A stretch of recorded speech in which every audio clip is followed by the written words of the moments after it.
Today, we're tackling a big one, Geo-Financial Engineering. I know, it sounds like something straight out of a sci-fi novel, doesn't it? But this concept is very real, and it sits right at the intersection of high finance and the future of our planet. So let's just dive right in with a question that gets to the heart of it. What if you could actually place bets on the Earth's climate? And what if you could also rig the game? I mean, just think about that for a second. This is what happens when the logic of Wall Street gets applied to our atmosphere. It stops being just about saving the planet and starts being about who could make a fortune from the attempt, and what happens to all of us if that massive gamble goes wrong. So you have to be asking, why on earth would anyone even consider something so out there? Well, to get it, you have to start right here. Our planet is being pushed to its limits. We're at a point where the conventional answers just don't seem to be enough, and that's forcing people to search for some truly radical solutions. In this number, 1.5 degrees Celsius, that's not just some target we're trying to hit. It's more like a tripwire for the planet. The closer we get to thresholds like this, the louder the calls become for a silver bullet. And that desperation is exactly what's prying the door open for these massive and massively risky ideas. Which brings us right to the core of what we're talking about today. If the old ways aren't going to cut it, what's next? Well, this is it. Enter what some are calling the ultimate tech fix. It's this strange, powerful hybrid of planetary science and pure hard-nosed market mechanics. Okay, so what in the world is geofinancial engineering? Let's break it down. You've got these huge geoengineering projects on one side. We're talking about things like seeding clouds to try and make it rain, or spraying aerosols high into the stratosphere to literally reflect sunlight away from the Earth. But here's the twist. It's not just about the science. It's about creating a whole financial market around the success or failure of those projects. Think insurance policies, derivatives, complex investment tools, all betting on the outcome. And this really boils it down perfectly. There are two sides to this coin. Geoengineering, that's the actual physical plan to hack the planet.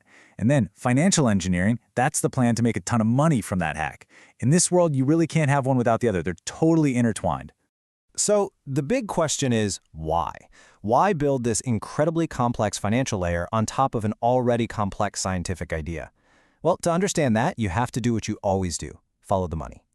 We need to peek behind the curtain at the powerful economic forces that are really driving this. This really is the trillion-dollar question, isn't it? Because whenever you have risk on this scale, you also have the potential for absolutely immense profit. So, who are the players sitting around this incredibly high-stakes table? And we are not talking about small-time investors here. The players in this game are the real heavy hitters.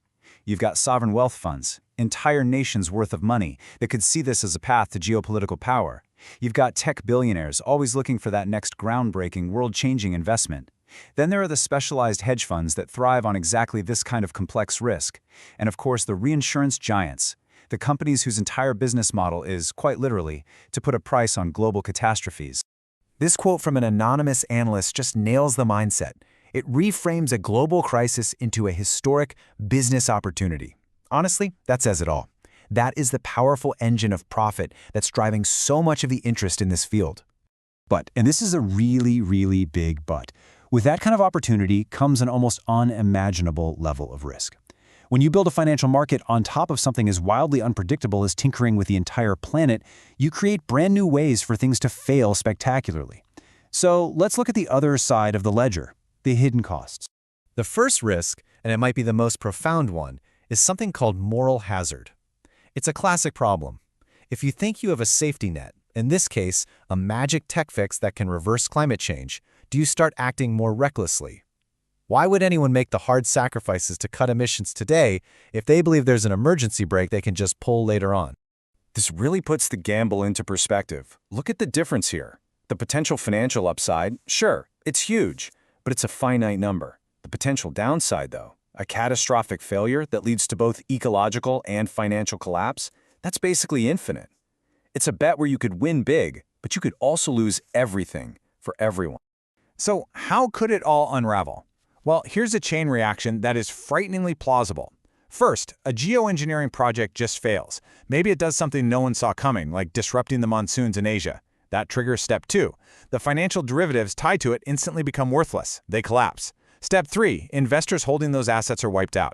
And finally, step 4, that shock ripples through the global financial system, setting off a crisis like 2008, or maybe something much worse. So, here we are. It all comes down to a final, grand, planetary scale calculation.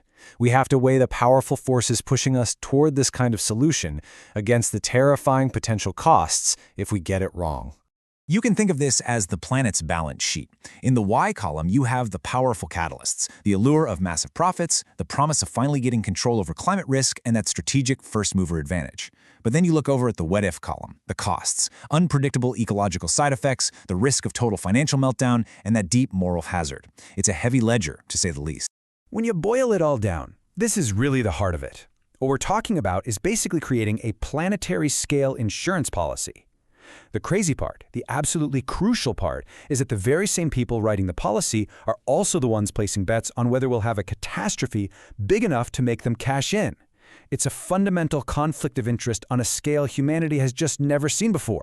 And all of this leaves us with one last question. It's a question that goes way beyond markets and technology into the realm of governance and ethics. When we can literally put a price tag on our own sky, who gets to decide what it's worth?